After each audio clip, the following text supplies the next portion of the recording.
हाँ जी दोस्तों, सो पीपीएससी ने दिता है सबनू 440 वोल्ट का झटका। हाँ जी, जो पीसीएस का एग्जाम होया प्रीलिम्स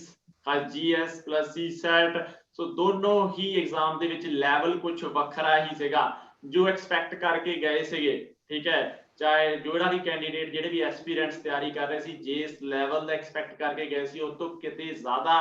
अलग लेवल अलग पैटर्न इस बार देखने को मिला और उस करके जो है काफी मतलब हरेक के अंदर क्यूरियोसिटी है कि जो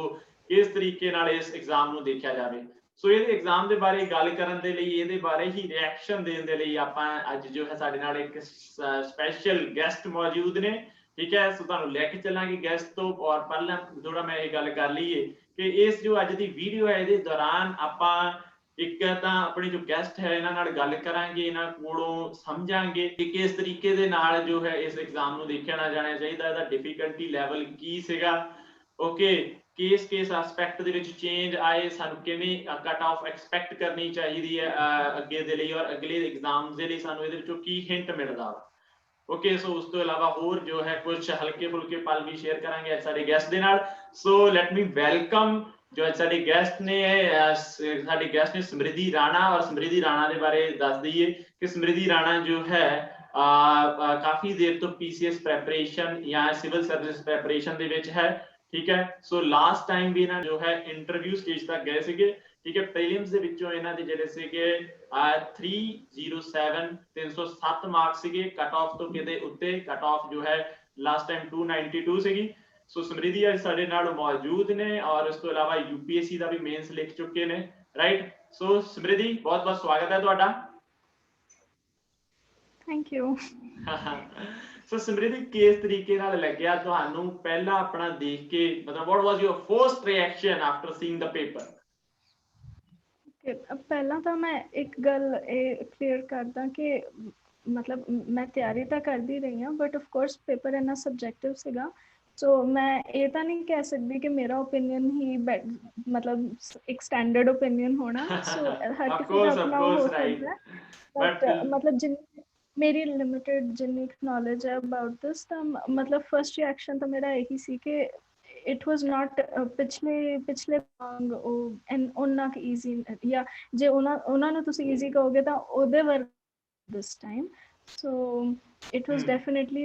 पहले पेपरां नालों difficulty level that way ज़्यादा सेगा. That is what I felt on the first reaction. ये मेरा first reaction सी. Okay. सो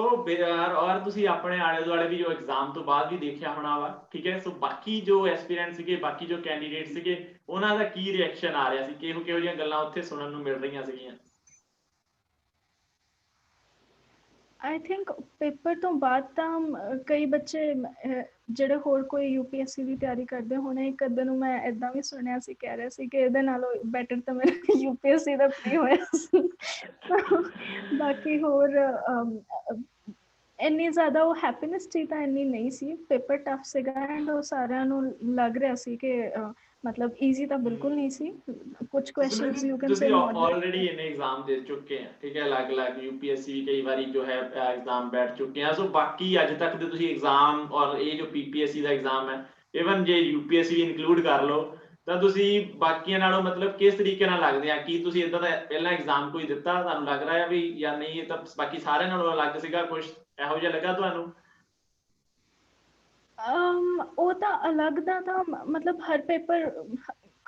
ਕਿਸੇ ਨਾ ਕਿਸੇ ਲੈਵਲ ਤੇ ਅਲੱਗ ਹੀ ਹੁੰਦਾ ਹੈ ਬਟ ਇਹ ਹੈ ਕਿ ਹਾਂ ਇਸ ਟਾਈਮ ਇਸ ਪੇਪਰ ਦਾ that way presentation and questions ਦਾ ਵੀ ਜਿੱਦਾਂ ਸਟੇਟਮੈਂਟ ਵਾਈਜ਼ ਆਪਸ਼ਨਸ ਦਿੱਤੇ ਹੋਏ ਸੀ it was quite similar to ਜਿੱਦਾਂ यूपीएससी ਦਾ ਅਸੀਂ ਨੋਰਮਲ ਪੈਟਰਨ ਦੇਖਦੇ ਹਾਂ ਉਹਦੇ ਵਰਗਾ ਸੀਗਾ। ਐਂਡ ਅਪਾਰਟ ਫਰਮ ਦੈਟ मतलब मैं ये तो नहीं कहांगी कि पीसीएस का कोई फिक्स्ड पैटर्न है। मतलब देयर इज नॉट एग्जैक्टली कोई एक पैटर्न नहीं ਅਸੀਂ ਕੱਢ ਸਕਦੇ प्रीवियस ईयर्स ਦੇ ਵੀ ਜੇ ਅਸੀਂ ਦੇਖੀਏ ਨਾ पीसीएस ਦੇ ਵੀ ਪੇਪਰ ਬਟ ਸਟਿਲ ਇੱਕ ਥੋੜਾ ਜਿਹਾ ਲਾਸਟ 2-3 ਐਗਜ਼ਾਮਸ ਤੋਂ ਇੱਕ ਥੋੜਾ ਜਿਹਾ ਆਈਡੀਆ ਸੀਗਾ ਕਿ ਚਲ ਇੰਨੇ ਇੱਕ ਕੁਐਸਚਨ ਸਾਇੰਸ ਦੇ ਆ ਜਾਣਗੇ ਜਾਂ ਇੰਨੇ ਇੱਕ ਮਤਲਬ ਵਰਲਡ ਹਿਸਟਰੀ ਦੇ ਚਲੋ ਇੰਨੇ ਆ ਜਾਂਦੇ ਆ ਜਾਂ ਪੰਜਾਬ ਰਿਲੇਟਡ ਹੁੰਦਾ। ਸੋ ਇਸ ਵਾਰੀ ਇਹ ਸੀ ਕਿ ਹੁਣ ਪਿਛਲੀ ਵਾਰੀ ਵਰਲਡ ਹਿਸਟਰੀ ਦੇ ਜਾਂ ਇਦਾਂ ਥਿੰਕਰਸ ਐਂਡ ਉਹਨਾਂ ਦੇ ਕਾਫੀ ਪਾਏ ਹੋਏ ਸੀ ਸੋ ਥੋੜੇ different states things and all those were very few of them ਜਿੱਦਾਂ ਮਤਲਬ right Uttarakhand and all this scheme ਉੱਥੇ ਮਤਲਬ ਇੱਕ ਸੀਗੀ ਲਾਸਟ ਈਅਰ ਬਟ ਇਸ ਵਾਰੀ there were many schemes from different states ਜਿੱਦਾਂ ਕੇਰਲਾ was mentioned ਓਡੀਸ਼ਾ ਦੀ ਗੱਲ ਹੋਈ ਫਿਰ ਹਿਮਾਚਲ ਦੀ ਵੀ ਹੋਈ ਐਂਡ ਹੋਰ ਵੀ ਮਤਲਬ ਸੋ ਪੇਪਰ ਦੈਟ ਵੇ ਇਹਨਾਂ ਨੇ ਇਸ ਵਾਰੀ ਪੰਜਾਬ ਜਾਂ ਈਵਨ ਇੰਡੀਆ ਤੱਕ ਲਿਮਿਟਡ ਨਹੀਂ ਰੱਖਿਆ so okay that way broad ਇਹਦਾ ਡੈਫੀਨਿਟਲੀ ਸਕੋਪ ਬ੍ਰੌਡਰ ਸੀਗਾ that is true so so if ਤੁਹਾਨੂੰ ਕਿਸ ਤਰੀਕੇ ਦਾ ਸਮਰਿੱਧੀ ਤੁਹਾਨੂੰ ਕਿਸ ਤਰੀਕੇ ਦਾ ਡਿਫਿਕਲਟੀ ਲੈਵਲ ਮਤਲਬ ਕਿਸ ਤਰੀਕੇ ਨਾਲ ਕਰੋਗੇ ਇਸ ਨੂੰ ਮੋਡਰੇਟ ਕਹੋਗੇ ਡਿਫਿਕਲਟ ਕਹੋਗੇ ਜਾਂ highly difficult how you classify it moderate ਕੁਝ ਕੁਐਸਚਨ ਸੀਗੇ ਜਿੱਦਾਂ ਸਟੈਟਿਕ ਪਾਰਟ ਦਾ ਕੁਝ ਵੀ ਕੈਨ ਸੇ ਕਿ ਪੋਲਿਟੀ ਦੇ ਕੁਝ ਕੁਐਸਚਨ ਸੀਗੇ ਜੇ ਤੁਸੀਂ ਬੇਸਿਕ ਆਪਣੀ ਲక్ష్ਮੀਕਾਂਤ ਜਾਂ ਔਰ ਸੋਰਸਸ ਰੈਫਰ ਕੀਤੇ ਹੋਣੇ ਸੋ ਪੋਲਿਟੀ ਦੇ ਕੁਝ ਉੱਥੋਂ ਹੋਏ ਹੋਣੇ ਦੈਨ ਸਿਮਿਲਰਲੀ ਇਕਨੋਮੀ ਦੇ ਕੁਝ ਕੁਐਸਚਨ ਸੀਗੇ ਜਿੱਦਾਂ basic terms ਕੁਝ WPI CPI ਦੇ ਵਿੱਚ ਫਰਕ than small finance bank payments banks ਵਿੱਚ ਫਰਕ ਐਂਡ credit rating agencies ਦੇ regulators ਕੌਣ ਹੁੰਦੇ ਸੋ ਇਹ ਕੁਝ ਸਟੈਟਿਕ ਟੌਪਿਕਸ ਵੀ ਸੀਗੇ ਉੱਥੇ ਜੇ ਤੁਸੀਂ ਆਪਣਾ ਬੇਸਿਕ ਇੱਕ ਸਟੈਟਿਕ ਉਹ ਬੇਸ ਬਣਾਇਆ ਹੋਇਆ ਹੋਏ ਐਂਡ ਇਵਨ ਹਿਸਟਰੀ ਦੇ ਜਿੱਦਾਂ ਕੁਝ ਕੁਐਸਚਨ ਸੀਗੇ ਆਫ ਕੋਰਸ ਅਸੀਂ ਯੂਜੂਅਲੀ PPSC ਲਈ ਉਹ ਨਹੀਂ ਇੰਨਾ ਫੋਕਸ ਤੇ ਰੱਖਦੇ ਬਟ ਅਦਰਵਾਈਜ਼ ਜੇ ਕੋਈ ਸਿਵਲ ਸਰਵਿਸਿਜ਼ ਦੀ ਤਿਆਰੀ ਕਰਦਾ ਰਿਹਾ ਹੋਣਾ ਐਂਡ ਉਹਨੇ ਮਾਡਰਨ ਹਿਸਟਰੀ ਦੈਟ ਵੇ ਕੀਤੀ ਹੋਣੀ ਜਾਂ ਇਵਨ ਐਂਸ਼ੀਅੰਟ ਹਿਸਟਰੀ ਕੀਤੀ ਹੋਣੀ ਸੋ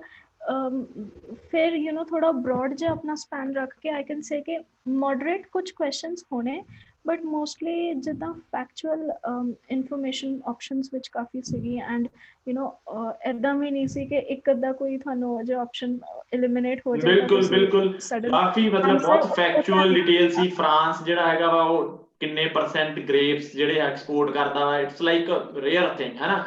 ਮਤਲਬ ਕੱਲਾ ਇੱਕ ਕੁਐਸਚਨ ਹੀ ਨਹੀਂ ਇਦਾਂ ਦਾ ਸੀਗਾ ਕਰੰਟ ਅਫੇਅਰ ਦੇ ਵਿੱਚ ਖਾਸ ਕਰਕੇ ਤੁਹਾਨੂੰ ਕਾਫੀ ਫੈਕਚੁਅਲ ਡਿਟੇਲ ਬਣ ਰਹੀ ਹੈ ਕੋਈ ਕੋਸੋਵਾਲ ਦਾ ਜਿਹੜਾ ਬ੍ਰਿਜ ਬਣਿਆ ਉਹ ਕਿਹੜੀ ਕੰਪਨੀ ਨੇ ਬਣਾਇਆ ਇਹੋ ਜਿਹੀਆਂ ਡਿਟੇਲਸ ਵੀ ਉਹਦੇ ਅੰਦਰ ਸੀਗੀਆਂ ਹੈਨਾ ਜਿੱਦਾਂ ਇਹ ਫਰਾਂਸ ਵਾਲਾ ਕੁਐਸਚਨ ਤੁਸੀਂ ਦੱਸਿਆ ਸੋ ਮੋਸਟਲੀ ਇਹ ਜਿਓਗ੍ਰਾਫੀ ਐਂਡ ਕਲਾਈਮੇਟ ਵਾਲੇ ਪਾਰਟ ਦਾ ਉਹ ਹੁੰਦਾ ਐਂਡ ਪਿਛਲੇ ਪੇਪਰਾਂ 'ਚ ਵੀ ਕਈ ਵਾਰੀ ਏਦਾਂ ਆ ਜਾਂਦਾ ਹੈ ਕਿ ਯੂ نو ਇਦਾਂ ਦੀ ਕਲਾਈਮੇਟ ਤੁਹਾਨੂੰ ਕਿਹੜੇ ਪਾਰਟ ਮਿਲਦੀ ਹੈ ਬਟ ਇਸ ਵਾਰੀ ਫਿਰ ਉਹੀ ਨਾ ਕਿ ਉਸ it's not just about the climate ਉਹ ਫਿਰ ਬਿਲਕੁਲ ਉਹਦੇ ਹੋਰ ਡਿਟੇਲਸ ਵੀ ਪੁੱਛੇ ਕਿ ਇਸ ਕਲਾਈਮੇਟ ਦੇ ਕਰਕੇ ਇੱਥੇ ਦੀ ਸੋਇਲ ਕਿੱਦਾਂ ਦੀ ਹੋਣੀ ਐਂਡ ਇਸ ਕਲਾਈਮੇਟ ਕਰਕੇ ਇੱਥੇ ਦੀ ਇਕਨੋਮੀ ਕਿੱਦਾਂ ਦੀ ਹੋਣੀ ਫਿਰ ਫਰਾਂਸ ਦੀ ਇਕਨੋਮੀ ਦਾ ਕਿੰਨਾ ਕੁ ਉਹਦੇ ਸੋ ਯੂ نو ਉਸ that way difficulty level ਉਸ ਤਰ੍ਹਾਂ increase I can say definitely ਸੀਗਾ ਕਿ normal ਜਿੰਨਾ ਕੁ ਤੁਸੀਂ expect ਕਰਦੇ ਹੋ one liner type ਉਹ ਨਹੀਂ ਸੀਗੇ there were many lines combined ਇੱਕੋ ਹੀ questions and ਜੇ ਤੁਹਾਨੂੰ ਇੱਕ ਵੀ ਨਹੀਂ ਪਤਾ so option ਉਹਦੇ 'ਚ ਮੁਸ਼ਕਿਲ ਹੋ ਰਹੀ ਸੀ ਬਿਲਕੁਲ ਮੈਂ ਵੀ ਦੇਖਿਆ ਮਤਲਬ ਮੈਂ ਆਪ ਵੀ ਸੋਲਵ ਕੀਤਾ ਜਦੋਂ ਪੇਪਰ ਤੋਂ ਮੈਂ ਪਾਇਆ ਕਿ ਮਤਲਬ ਆਪਸ਼ਨਸ ਵੀ ਇਸ ਤਰੀਕੇ ਦੇ ਸੀਗੇ ਦੇ ਵਰ ਨਾਟ ਹੈਲਪਿੰਗ ਜਿਸ ਤਰੀਕੇ ਨਾਲ ਜੇ ਅਸੀਂ ਕਈ ਵਾਰੀ ਕੀ ਕਰਦੇ ਜਦੋਂ ਐਗਜ਼ਾਮ ਕਰਦੇ ਆ ਸਾਨੂੰ ਕਨਸੈਪਟ ਦਾ ਪਤਾ ਹੁੰਦਾ ਅਸੀਂ ਕੋਈ ਆਪਣਾ ਕਨਸੈਪਟ ਲਗਾ ਕੇ ਇੱਕ ਦੋ ਸਟੇਟਮੈਂਟ ਐਲੀਮੀਨੇਟ ਕਰ ਦਿੱਤੀਆਂ ਜਾਂ ਪਤਾ ਕਰ ਲਿਆ ਵੀ this is right and this is wrong ਤਾਂ ਅਸੀਂ ਕਿਤੇ ਨਾ ਕਿਤੇ ਜਿਹੜਾ ਹੈਗਾ ਵਾ ਆਨਸਰ ਦੇ ਉੱਤੇ ਪਹੁੰਚ ਜਾਂਦੇ ਆ ਆਪਸ਼ਨਸ ਇਸ ਤਰੀਕੇ ਨਾਲ ਹੁੰਦੀਆਂ ਨੇ ਸੋ ਕੁਐਸਚਨ ਬਾਹਰੋਂ ਦੇਖਣ ਨੂੰ ਔਖਾ ਲੱਗਦਾ ਹੁੰਦਾ ਵਾ ਬਟ ਜੇ ਤੁਸੀਂ ਥੋੜੀ ਜਿਹੀ ਸਮਾਰਟਨੈਸ ਵਰਤ ਲਓ ਕਨਸੈਪਟ ਲਾ ਕੇ ਜਿਹੜੇ ਹੈ ਕੁਝ ਆਪਸ਼ਨ ਐਲੀਮੀਨੇਟ ਕਰ ਲਓ ਤਾਂ ਅਸੀਂ ਆਨਸਰ ਤੇ ਪਹੁੰਚ ਜਾਂਦੇ ਆ ਪਰ ਇਹਦੇ ਵਿੱਚ ਮੈਂ ਇਹ ਦੇਖਿਆ ਕਿ ਲਾਸਟ ਤੱਕ ਜਦੋਂ ਤੱਕ ਪੂਰੀ ਫੈਕਚੁਅਲ ਡਿਟੇਲ ਜੇ ਤੁਹਾਨੂੰ ਨਹੀਂ ਪਤਾ ਤਾਂ ਤੁਸੀਂ ਜਿਹੜਾ ਹੈਗਾ ਵਾ ਤੁਸੀਂ ਕਦੇ ਵੀ ਦੋ ਆਪਸ਼ਨ ਤੋਂ ਘੱਟ ਜਾ ਹੀ ਨਹੀਂ ਸਕਦੇ ਸੀਗੇ ਠੀਕ ਹੈ ਸੋ ਮਤਲਬ ਤੁਹਾਨੂੰ ਪੂਰਾ ਪਤਾ ਹੋਣਾ ਚਾਹੀਦਾ ਵਾ ਸੋ ਇਹ ਬਹੁਤ ਜ਼ਿਆਦਾ ਫੈਕਚੁਅਲ ਵਾਲੀ ਮਤਲਬ ਉਹਦੇ ਵਿੱਚ ਇਨਫੋਰਮੇਸ਼ਨ ਸੀ ਆਪਸ਼ਨਸ ਜਿਹੜੇ ਸੀਗੇ ਉਹ ਵੀ ਜ਼ਿਆਦਾ ਹੈਲਪਫੁਲ ਨਹੀਂ ਸੀਗੇ end of course paper the length ਠੀਕ ਹੈ ਸੋ ਪੇਪਰ ਦੀ ਲੈਂਥ ਬਾਰੇ ਤੁਹਾਡਾ ਕੀ ਕਹਿਣਾ ਵਾ ਕੀ ਪੇਪਰ ਕੰਪਲੀਟ ਹੋ ਗਿਆ ਟਾਈਮ ਦੇ ਵਿੱਚ GS1 ਦਾ ਫਰਸਟ ਵਾਲਾ ਤਾਂ ਮੇਰਾ ਹੋ ਗਿਆ ਸੀ ਟਾਈਮ ਤੇ ਫਿਰ ਵੀ ਬਟ ਉਹੀ ਸੀ ਕਿ ਲਾਸਟ ਕੁਝ ਮਤਲਬ ਲਾਸਟ ਕੁਐਸਚਨਸ ਤਾਂ ਫਿਰ ਫਟਾਫਟ ਉਦਾਂ ਹੀ ਹੁੰਦਾ ਨਾ ਨਹੀਂ ਤਾਂ ਸ਼ੁਰੂ ਚ ਅਸੀਂ ਇਦਾਂ ਸੋਚਦੇ ਹਾਂ ਕਿ ਚਲੋ ਪਹਿਲਾਂ ਜਿਹੜੇ 100% ਸ਼ੋਰ ਹੈ ਉਹ ਕਰੀਏ ਫਿਰ ਬਾਅਦ ਚ ਅਸੀਂ ਮੁੜ ਕੇ ਆਵਾਂਗੇ ਜਿਹੜੇ ਡਾਊਟਫੁਲ ਰਹਿ ਗਏ ਉਹਨਾਂ ਨੂੰ ਸਰਕਲ ਮਾਰ ਕੇ ਉਹ ਕਰਾਂਗੇ ਦੂਜੀ ਵਾਰ ਪਰ ਇੱਥੇ ਮੁੜ ਕੇ ਆਉਣ ਦਾ ਟਾਈਮ ਸੀਗਾ ਨਹੀਂ ਹੈ ਨਾ ਇਸ ਪੇਪਰ ਚ ਮੁੜ ਕੇ ਆਉਣ ਦਾ ਉਹ ਨਹੀਂ ਸੀਗਾ ਸੋ ਅੱਧੇ ਕੁਐਸਚਨ ਹੋਣ ਤੋਂ ਬਾਅਦ ਫਿਰ ਆਈ ਰੀਅਲਾਈਜ਼ਡ ਕਿ ਹੁਣ ਤਾਂ ਬਸ ਜਿਹੜਾ ਵੀ ਉਹ ਲੱਗ ਰਿਹਾ ਕਿ ਹਾਂ ਇਹ ਹੀ ਹੋਣਾ ਐਂਡ ਮੁੜ ਕੇ ਵੀ ਇਹੀ ਕਰਨਾ ਬਸ ਇਹੀ ਕਰਨਾ ਨਾਰਮਲੀ ਮੈਂ ਤੁਹਾਨੂੰ ਦੱਸਾਂ ਕਿ ਯੂਪੀ ਮਤਲਬ ਜੋ PPSC ਦੇ ਐਗਜ਼ਾਮ ਪਹਿਲੇ ਪ੍ਰੀਵੀਅਸ ਈਅਰ ਰਹੇ ਆ ਤਾਂ ਤੁਹਾਡਾ ਨਾ ਮਤਲਬ ਕਿ 1.5 ਘੰਟੇ ਤੱਕ ਆਰਾਮ ਨਾਲ ਪੂਰਾ ਹੋ ਜਾਂਦਾ ਹੁੰਦਾ ਵਾ GS ਦਾ ਐਗਜ਼ਾਮ, ਠੀਕ ਹੈ 90 ਮਿੰਟਾਂ ਦੇ ਵਿੱਚ ਤੁਹਾਡਾ ਆਰਾਮ ਨਾਲ ਪੂਰਾ ਹੋ ਜਾਂਦਾ ਪੇਪਰ ਉਹ, ਠੀਕ ਹੈ ਬਿਨਾਂ ਕਾਹਲੀ ਕੀਤੇ, ਠੀਕ ਹੈ। ਬਟ ਇਸ ਵਾਰੀ ਤੁਸੀਂ ਦੇਖੋਗੇ ਕਿ ਵਨ ਲਾਈਨਰਸ ਉਹ ਸੀਗੇ, ਹਾਂ ਵਨ ਲਾਈਨਰਸ ਜ਼ਿਆਦਾ ਹੁੰਦੇ, ਸਿੱਧੇ ਸਿੱਧੇ ਆਪਸ਼ਨ ਦਿੱਤੇ ਹੁੰਦੇ ਆ। ਬਟ ਇਹ ਜੋ ਸਟੇਟਮੈਂਟ ਵਾਲੇ ਕੁਐਸਚਨ ਪਾਤੇ, ਕਾਫੀ ਸਾਰੇ ਕੁਐਸਚਨ ਹੈ ਨਾ ਇਹਦੇ ਵਿੱਚ ਸਟੇਟਮੈਂਟਸ ਵਾਲੇ ਆਏ, ਔਰ ਉਹ ਵੀ ਪੂਰੇ ਪੂਰੇ ਪੇਜ ਦੇ ਤੁਸੀਂ ਦੇਖੇ ਹੋਣੇ ਆ ਕੁਐਸਚਨ ਆ, ਪੂਰਾ ਪੇਜ ਹੀ ਇੱਕ ਜਿਹੜਾ ਇੱਕ ਪੇਜ ਦੇ ਉੱਤੇ ਇੱਕ ਕੁਐਸਚਨ ਇਦਾਂ ਦੇ ਵੀ ਆਏ ਆ ਹਨਾ। ਸੋ ਉਹਦੇ ਨਾਲ ਪੇਪਰ ਕਾਫੀ ਲੈਂਥੀ ਹੋ ਗਿਆ, ਐਂਡ ਉੱਥੇ ਉਨਾ ਹੀ ਜ਼ਿਆਦਾ ਸੋਚਣਾ ਵੀ ਪੈਂਦਾ ਵਾ ਫਿਰ ਹਰੇਕ ਸਟੇਟਮੈਂਟ ਨੂੰ ਵੀ, ਦਿਸ ਇਜ਼ ਰਾਈਟ ਔਰ ਦਿਸ ਇਜ਼ ਰੋਂਗ, ਹਨਾ। ਹਾਂਜੀ ਹਾਂਜੀ, ਬਿਕਾਜ਼ ਉਹ ਫਿਰ ਹੁਣ ਤੁਸੀਂ ਉੱਦਾਂ ਐਲੀਮੀਨੇਟ ਵੀ ਸਿੱਧਾ ਉਹ ਨਹੀਂ ਕਰ ਸਕਦੇ ਨਾ, ਨਹੀਂ ਤਾਂ ਕੁਐਸਚਨ ਭਾਵੇਂ ਵੱਡਾ ਵੀ ਹੋਏ ਬਟ ਜੇ ਤੁਹਾਨੂੰ ਇੱਕ ਆਈਡੀਆ ਦੈਟ ਵੇ, ਜਿੱਦਾਂ ਤੁਸੀਂ ਕਿਹਾ ਕਿ ਆਪਸ਼ਨਸ 'ਚ ਹੈਲਪਫੁਲ ਹੋਣ, ਦੇ help you to reach to a conclusion, ਉਹ ਫਿਰ ਵੀ ਉਹ ਛੇਤੀ ਹੋ ਜਾਂਦਾ। ਬਟ ਅਦਰਵਾਈਜ਼ ਇਸ ਪੇਪਰ 'ਚ ਥੋੜਾ ਉਹ ਸੀਗਾ ਕਿ you had to know all the parts of it, ਉਹ ਥੋੜਾ ਦੈਟ ਵੇ ਹੋਰ ਵੀ ਥੋੜਾ ਲੈਂਦੀ ਹੋ ਰਿਹਾ ਸੀ। ਅਦਰਵਾਈਜ਼ ਮਤਲਬ ਟੌਪਿਕਸ ਤਾਂ ਉਹੀ ਸੀਗੇ ਜਿਹੜੇ ਨਿਊਜ਼ ਰਹਿੰਦੇ ਆ, ਬਟ ਇਹ ਹੈ ਕਿ ਉਹੀ ਟੌਪਿਕਸ ਦਾ ਥੋੜਾ ਇਹਨਾਂ ਨੇ ਹੋਰ ਡਿਟੇਲਸ ਜ਼ਿਆਦਾ ਦਿੱਤੀਆਂ ਹੋਈਆਂ ਸੀ, ਸੋ ਫੈਕਚੁਅਲ ਡਿਟੇਲਸ ਕਾਫੀ ਸੀਗੀਆਂ। ਸੋ ਜੇ ਅੱਗੇ ਆਪਾਂ ਇਸ ਦੀ ਗੱਲ ਕਰੀਏ, ਹੁਣ ਐਗਜ਼ਾਮ ਤਾਂ ਹੋ ਗਿਆ, ਠੀਕ ਹੈ, ਇਹਦੇ ਬਾਰੇ ਆਪਾਂ ਗੱਲ ਕੀ ਕਿਉਂ ਕਰਦੇ ਪਏ ਆ ਕਿ ਆਪਾਂ ਜੋ ਅਗਲੇ ਐਗਜ਼ਾਮ ਆਉਣ ਵਾਲੇ ਆ PPSC ਦੇ, ਉਹਦੇ ਲਈ ਕੁਝ ਇਨਸਾਈਟ ਡਿਵੈਲਪ ਕਰ ਸਕੀਏ, ਠੀਕ ਹੈ। ਸੋ ਕੀ ਤੁਸੀਂ ਮਤਲਬ ਇਹਦੇ ਵਿੱਚੋਂ ਕੁਝ ਕੀ ਇਨਸਾਈਟ ਦੇਣਾ ਚਾਹੋਗੇ, ਠੀਕ ਹੈ, ਕਿ ਅਗਲੇ ਆਉਣ ਵਾਲੇ ਐਗਜ਼ਾਮ ਜਿਹੜੇ ਹੈਗੇ ਆ PPSC ਦੇ, ਉਹ ਕੀ ਮਤਲਬ ਚੀਜ਼, is there some major change going to be there? Major change ਤਾਂ ਮਤਲਬ ਹੁਣ ਐਸ ਸੱਚ ਇਸ ਪੇਪਰ 'ਚ ਵੀ ਇਹਨਾਂ ਨੇ ਕਾਫੀ ਦੈਟ ਵੇ ਚੇਂਜ ਕੀਤਾ ਹੈ, ਬਟ ਜੇ ਅਦਰਵਾਈਜ਼ ਅਸੀਂ ਦੇਖੀਏ ਕਿ nothing is really, you can't say ਕਿ ਕੁਝ ਆਊਟ ਆਫ ਸਿਲੇਬਸ ਪਾਇਆ ਹੋਇਆ ਇਹਨਾਂ ਨੇ, ਇਦਾਂ ਦਾ ਨਹੀਂ ਸੀ। ਬਿਕਾਜ਼ ਜਿੱਥੇ ਕੋਈ ਵੀ ਵਰਡ ਕਰੰਟ ਅਫੇਅਰਸ ਆ ਗਿਆ, ਉੱਥੇ ਤਾਂ ਫਿਰ ਕੋਈ ਉਹ ਲਿਮਿਟ ਹੀ ਨਹੀਂ ਨਾ। ਤੁਸੀਂ GS ਦੇ ਵਿੱਚ ਤਾਂ ਕੁਝ ਆਊਟ ਆਫ ਸਿਲੇਬਸ ਹੁੰਦਾ ਹੀ ਨਹੀਂ ਹੈ ਨਾ, there is nothing can be out of syllabus in GS। Exactly.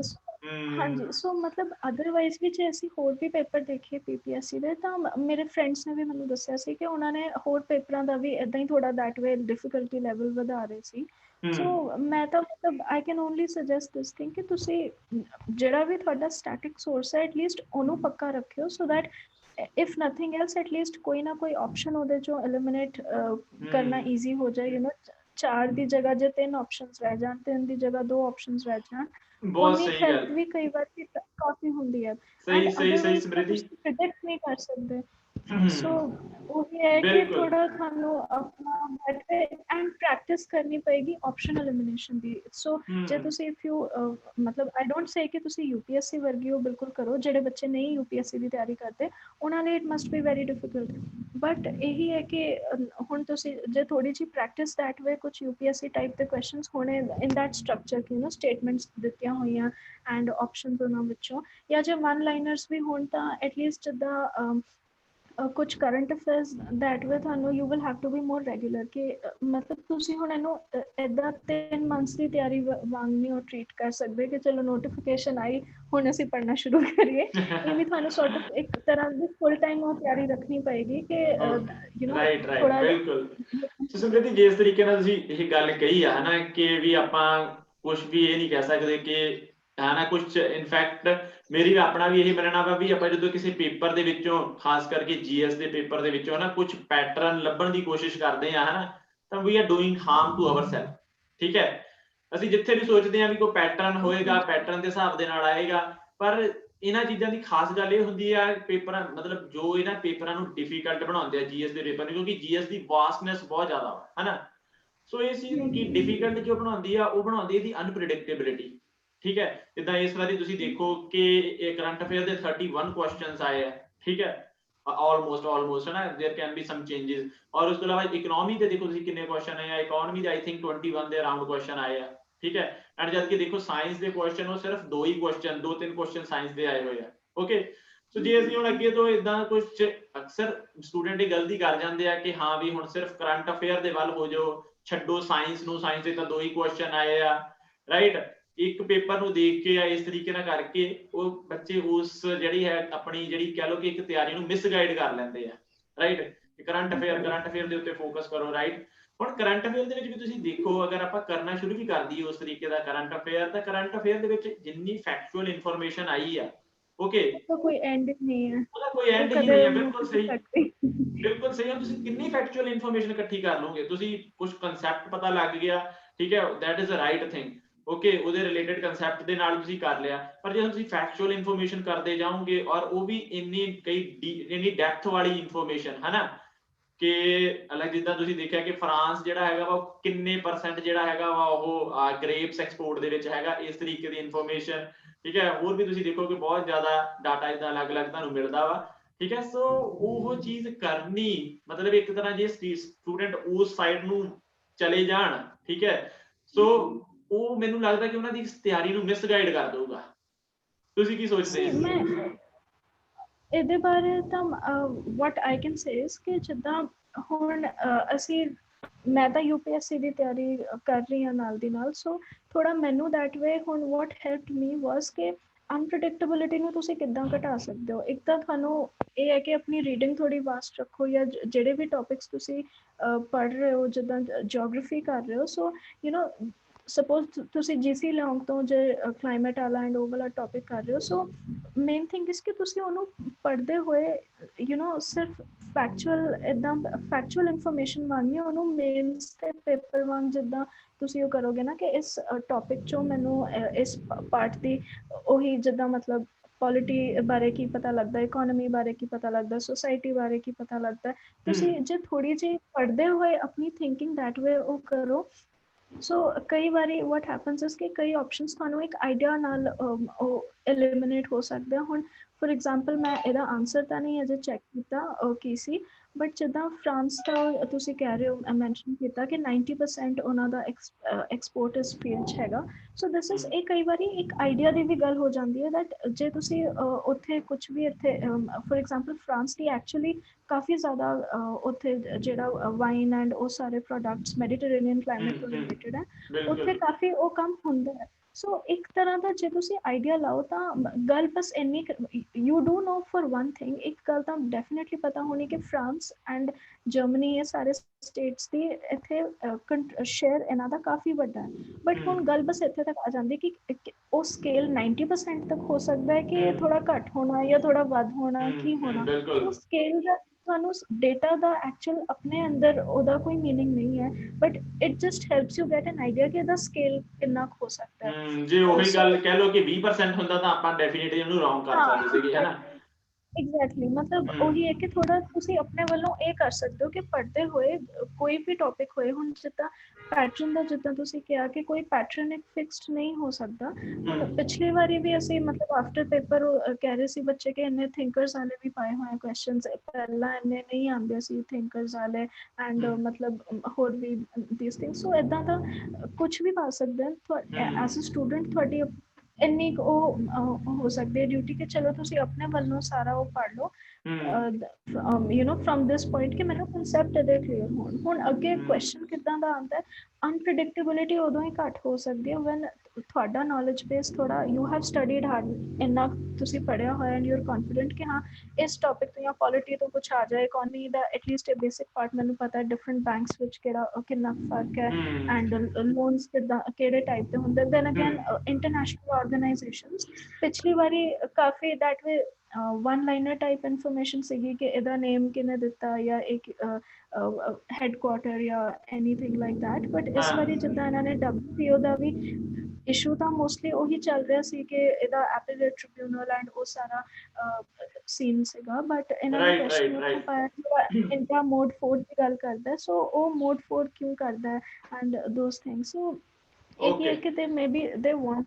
U K ਤੁਸੀਂ ਜੋ ਕੁਝ ਵੀ ਸਪੈਸ਼ਲੀ ਜੇ ਸਿਵਲ ਸਰਵਿਸਿਜ਼ ਦੀ ਉਹ ਕਰ ਰਹੇ ਹੋ, ਐਟਲੀਸਟ ਇਹਦਾ ਇੱਕ ਬ੍ਰੌਡ ਹਰ ਚੀਜ਼ ਦਾ ਤੁਹਾਨੂੰ ਇੰਨਾ ਆਈਡੀਆ ਹੋਏ ਕਿ ਤੁਸੀਂ ਸੁਣਿਆ ਹੋਏ ਸਭ ਕੁਝ। Okay Smriti, so basically you are saying ਕਿ ਆਪਣੇ ਬੇਸਿਕਸ ਤੋਂ ਨਾ ਹਿੱਲੋ, ਰਾਈਟ। ਬੇਸਿਕਸ ਨੂੰ ਆਪਣੇ ਜ਼ਰੂਰ ਸਟਰੋਂਗ ਕਰੋ, ਸਟੈਟਿਕ ਨੂੰ ਜਿਹੜਾ ਹੈਗਾ ਉਹਨੂੰ ਜ਼ਰੂਰ ਸਟਰੋਂਗ ਕਰੋ, ਕਿਉਂਕਿ ਸਟੈਟਿਕ ਹੀ ਜਿਹੜਾ ਅਲਟੀਮੇਟਲੀ ਕਰੰਟ ਦੇ ਵਿੱਚ ਵੀ ਹੈਲਪ ਕਰਦਾ ਵਾ। ਸਟੈਟਿਕ ਕਨਸੈਪਟ ਪਤਾ ਲੱਗੇ ਹੋਣ ਤਾਂ ਉਹਦੇ ਵਿੱਚੋਂ ਤੁਸੀਂ ਕਰੰਟ ਨੂੰ ਵੀ ਮੈਨੇਜ ਕਰ ਸਕਦੇ ਆ। ਔਰ ਜਿੱਥੋਂ ਤੱਕ ਗੱਲ ਰਹੀ ਫੈਕਚੁਅਲ ਇਨਫੋਰਮੇਸ਼ਨ ਦੀ, ਸੋ ਫੈਕਚੁਅਲ ਇਨਫੋਰਮੇਸ਼ਨ ਦੇ ਪਿੱਛੇ ਜਾਣਾ it's like a very risky task, ਠੀਕ ਹੈ। ਕਿਉਂਕਿ ਇੱਕ ਤਾਂ ਉਹ ਤੁਹਾਡੀ ਪ੍ਰੈਪਰੇਸ਼ਨ ਬੜੀ ਡਿਫਿਕਲਟ ਕਰ ਦੇਗਾ, ਹਰੇਕ ਚੀਜ਼ ਨੂੰ ਫੈਕਚੁਅਲੀ ਕ੍ਰੈਮ ਕਰਨਾ, ਰਿਮਾਈਂਡ ਕਰਨਾ, ਦੈਟ ਇਜ਼ ਬਹੁਤ ਹੀ ਵੱਡਾ ਉਹ ਟਾਸਕ ਹੈ ਨਾ, ਹਰਕੁਲੇਨ ਟਾਸਕ ਵੀ ਕਹਿ ਸਕਦੇ ਇਹਨੂੰ ਵੀ ਤੇ ਹਾਂ, ਜੇ ਤੁਸੀਂ ਇਹਨੂੰ ਵੀ ਇੱਕ ਤਰ੍ਹਾਂ ਦਾ ਟ੍ਰੈਂਡ ਹੀ ਬਣਾ ਲਿਆ ਕਿ ਨਹੀਂ ਹੁਣ ਕਰੰਟ ਅਫੇਅਰ ਜ਼ਿਆਦਾ ਆ ਰਿਹਾ, ਫਿਰ ਕੀ ਪਤਾ ਅਗਲੀ ਵਾਰ ਨਾ ਆਣ ਇੰਨੇ ਕਰੰਟ ਅਫੇਅਰਸ, ਫਿਰ ਤੁਸੀਂ what will you do? ਉਹ ਤਾਂ ਤੁਸੀਂ ਮਤਲਬ predict ਨਹੀਂ ਹੋ ਸਕਦਾ ਨਾ, ਸੋ ਆਪਣੇ ਵੱਲੋਂ ਆਪਣੀ ਸੋ ਸਮ੍ਰਿਤੀ, what about CSAT? CSAT ਦੇ ਪੇਪਰ ਬਾਰੇ ਤੁਹਾਡਾ ਕੀ ਕਹਿਣਾ? CSAT ਦਾ ਇਸ ਵਾਰੀ ਥੋੜਾ ਲੈਂਦੀ ਲੱਗਿਆ ਮੈਨੂੰ, ਬਿਕਾਜ਼ ਪਿਛਲੀ ਵਾਰੀ ਐਟਲੀਸਟ ਆਈ ਰਿਮੈਂਬਰ ਉਹ ਮੇਰਾ ਕੰਪਲੀਟ ਹੋ ਗਿਆ ਸੀ ਪੂਰਾ, ਬਟ ਇਸ ਵਾਰੀ ਕੰਪਲੀਟ ਨਹੀਂ ਸੀ ਹੋਇਆ। ਕਿੰਨੇ ਛੁੱਟ ਗਏ ਇਸ ਵਾਰੀ, ਕਿੰਨੇ ਛੁੱਟ ਗਏ? I think ਇੱਕ ਲਾਸਟ ਮੋਮੈਂਟ ਮੈਂ ਕਾਊਂਟ ਵੀ ਉਹ ਨਹੀਂ ਸੀ ਕਰ ਪਾਈ, ਬਟ ਐਟਲੀਸਟ ਮਤਲਬ 10 ਸੀਗੇ ਜਿਹੜੇ ਨਹੀਂ, I had just had to mark them like that. ਜਿਵੇਂ ਤੇ ਗੋਲੀ ਮਾਰ ਕੇ ਆਏ ਸੀ, ਗੋਲੇ ਮਾਰੇ ਹਨ ਜਿਨ੍ਹਾਂ ਦੇ 10 ਕੁਐਸਚਨ ਦੇ, ਉਹ ਕਿਉਂਕਿ ਨੈਗੇਟਿਵ ਮਾਰਕਿੰਗ ਨਹੀਂ ਸੀ ਤਾਂ ਉਹ ਗੋਲੇ ਮਾਰ ਹੋਏ, ਸੋ ਵੀ ਕਿੱਥੇ ਹਾਰੇ ਜਾਣੇ ਸੀ। All right. ਸੋ CSAT ਦੇ ਵਿੱਚ ਵੀ ਦੇਖਿਆ DI ਕਾਫੀ ਸੀ ਹੈ ਨਾ, ਐਂਡ